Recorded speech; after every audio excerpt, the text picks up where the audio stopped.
जब तक अरुण जेटली जी थे, आप बहुत सारी चीज़ों को संभालते रहे, अकाली दल और बीजेपी की, लेकिन इस बार ये गठबंधन नहीं हो पाया। पहली बात तो मैं आपसे बताना चाहूँगा कि गठबंधन क्यों नहीं हो सका। आज सारा किसान, खासकर पंजाब और हरियाणा का, यूपी का, आज भी सड़कों पर बैठा हुआ है, तो लाजमी है कि उसका कुछ ना कुछ असर तो ज़रूर आपको देखने को मिलेगा। हम उनको कहते रहे कि अगर आप किसानी जो मुद्दे हैं उनके बारे में कोई हल निकाल लें तो हम फिर एक दूसरे के साथ तालमेल कर सकते हैं। लगातार नेताओं का इस तरीके से पार्टी को छोड़ करके दूसरी पार्टी में शामिल हो जाना या फिर बीजेपी में शामिल हो जाना क्या दिखाता है? लोगों के मन में सवाल नहीं आता? ये दिखाता है कि लोग आइडियोलॉजी भूल गए। जहाँ आपको अपने लिए कुछ नजर आ रहा हो, लोग उस तरफ चले जाते हैं। बीजेपी का तो पूरी तरह से कांग्रेसाइजेशन हो गया है। अगर आप बीजेपी के नेताओं को देखें तो आधे तो कांग्रेस वाले वहाँ चले गए हैं, बाकी और पार्टियों से आ गए हैं। तो जो ये कहा करते थे कि पार्टी विद द डिफरेंस, तो आज वो कहाँ रही पार्टी विद द डिफरेंस। चुनावी महासभा में आरोप प्रत्यारोप का दौर लगातार जारी है। पंजाब की पॉलिटिक्स की बात की जाए तो पंजाब में पहली बार ऐसा हो रहा है कि अकाली और बीजेपी दोनों अलग अलग लड़ रहे हैं। हमारे साथ अकाली दल के कद्दावर नेता नरेश गुजराल हैं। 15 साल तक संसद में रहे हैं, बहुत सारे मुद्दों को उठाते रहे हैं। बहुत बहुत स्वागत है नरेश जी आपका। और सबसे इम्पॉर्टेंट बात है कि जब तक अरुण जेटली जी थे, आप बहुत सारी चीज़ों को संभालते रहे, अकाली दल और बीजेपी की, लेकिन इस बार ये गठबंधन नहीं हो पाया। कैसा इसका रिजल्ट रह सकता है पंजाब के भीतर?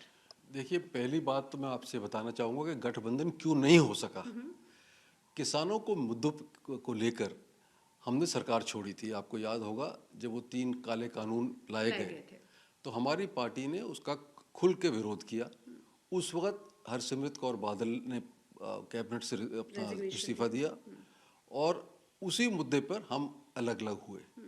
आज जब किसान फिर सड़कों पे उतर आए हैं, उस वक्त सरकार ने आश्वासन दिया था कि जल्द से जल्द कोई ना कोई वो कमीशन बिठाएगी, कोई ना कोई तरीका निकाला जाएगा जिससे जो किसानों के जो सवाल उनके मन में हैं उन्हें वो सेटिस्फैक्ट्री तरीके से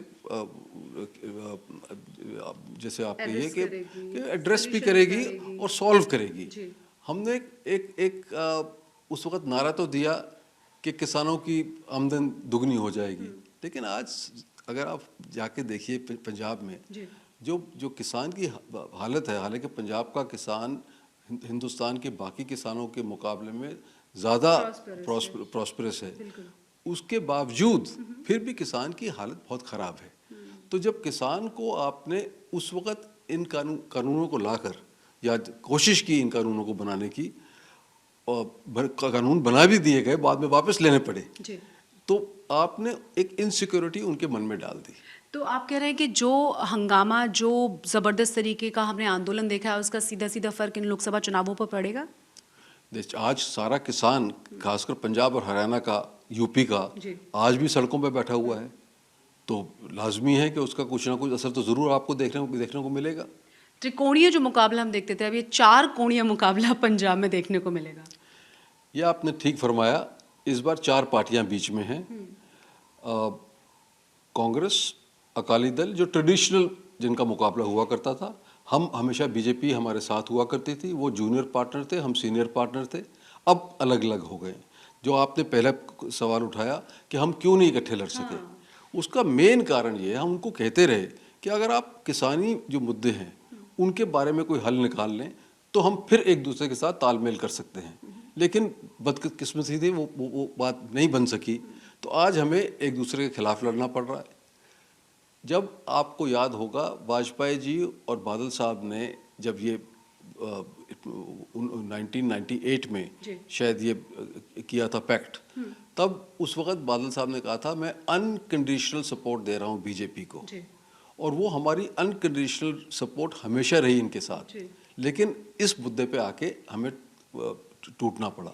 और तब इसलिए आपस में हुआ था हमारा तालमेल, क्योंकि हिंदू सिख एकता, हिंदू सिख भाईचारा जो 80 के दौर के बाद जब पंजाब में आतंकवाद आया, उसमें जो दरारें पड़ गई थी, उसे मिटाने के लिए ये किया गया था। आज भी उसकी ज़रूरत है, लेकिन जब तक किसानी मुद्दे, और दूसरा एक बहुत बड़ा मुद्दा है जो अकाली दल में एक फीलिंग है कि ये सिखों की रिलीजियस मैटर्स में जो सरकार की इंटरफेरेंस है। कैसे? गुरुद्वारा पॉलिटिक्स ले लीजिए, दिल्ली गुरुद्वारा में किया गया, हरियाणा में किया गया, हुजूर साहब में किया गया, पटना साहब में किया गया। आज हमें कमज़ोर करने की एसजीपीसी में कोशिश जारी है। तो इन चीज़ों में भी को लेकर हमारी पार्टी में एक रोष है, इसलिए ये हमारा अब इनके साथ नहीं हो सका। तो इसका नुकसान क्या दोनों पार्टियों को उठाना पड़ेगा, या फिर आपको लगता है कि नहीं आपकी स्थिति बहुत अच्छी है पंजाब में? मैं दावे से कह सकता हूँ कि अगर इस बार हम इकट्ठे रहते तो 13 में से 12 सीटें हमने जीतनी थी, कम से कम। हो सकता है 13 की 13 जीत लेते। यही बात तो आम आदमी पार्टी कह रही है। नहीं, आम आदमी पार्टी आज उनकी स्थिति वहाँ पंजाब में अच्छी नहीं है। जिस तरह से उनका ग्राफ ऊपर गया और वो 92 सीटें ले गए, उनकी स्थिति आज कोई, मैं ये नहीं कहूँगा कि कोई अच्छी स्थिति है या कोई मजबूत स्थिति है। और उसका कारण है कि उन्होंने ऐसे ऐसे उस वक्त प्रोमिसेस कर दिए किसानों को, बाकी लोगों को भी, जिनको वो पूरा नहीं कर सके, और कोई सरकार पूरा नहीं कर सकती। हर घर में नौकरी, 2000 रुपया हर घर में हर औरत को दिया जाएगा। जब पंजाब बैंकरप्ट है तो रुपया है ही नहीं देने को। तो आज एक तरह से काफ़ी डिसइल्यूजनमेंट है उस पार्टी के साथ। तो जो हमने सर्वेस करवाए हैं वो ये दिखा रहे हैं कि इस वक्त वो चौथे नंबर पे आ गए हैं। मैं दावे से आपको कह सकता हूँ, आज आप पंजाब में चौथे नंबर पे खड़ा है। जो असल फाइट है वो है ट्रेडिशनल राइवल्स की, कांग्रेस, अकाली दल और अब बीजेपी। और मज़े की बात यह है, क्योंकि आपका ग्राफ नीचे आया, फिर भी 20-21%, 22% वोट शेयर उनको मिलेगा। 4-5% छोटी पार्टियां ले जाती हैं। तो यानी जो बाकी बचा 75%, 74%, 73%, जो पार्टी भी थ्रेशोल्ड जो है वो 27-28% का बन गया है। जो पार्टी 28%, 29%, 30% वोट ले गई, वो अपना नुमाइंदा चुनवा लेगी।